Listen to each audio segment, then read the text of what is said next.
Crime news महाराष्ट्रमध्ये आपले स्वागत आहे। अखेर संगीता बिराजदार यांच्या प्रयत्नामुळे क12 रेशन दुकानावर कारवाई। तब्बल 88,175 रुपयाचे दंड ठोठावले आणि संबंधित दुकान 6 महिन्याकरिता निलंबित।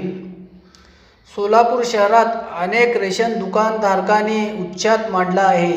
रेशन दुकानधारक ग्राहकांना आणि गोरगरिबांना नेहमीच उद्धट बोलताना आढळून येतात।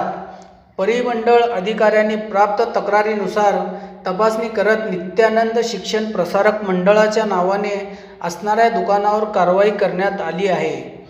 वीरभद्र महिला मंडळाच्या संस्थापिका अध्यक्ष संगीता बिराजदार यांनी याबाबत लिखित तक्रार देत पाठपुरावा केला होता।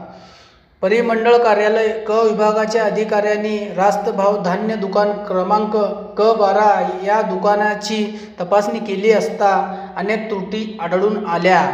धडाकेबाज कारवाईसाठी ओळख असलेले अन्नधान्य वितरण अधिकारी श्री ओंकार पडोळे यांनी कारवाई केली आहे।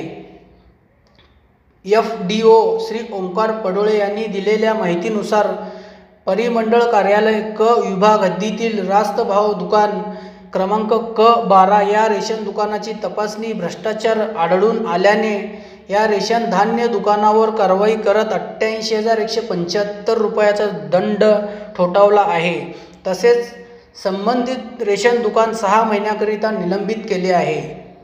वीरभद्र महिला मंडळाच्या अध्यक्षा संगीता बिराजदार यांनी तक्रार केली होती। संबंधित क12 हे रेशन दुकानावर वापरत असलेले वजन काटा हा संशयास्पद काम करत आहे।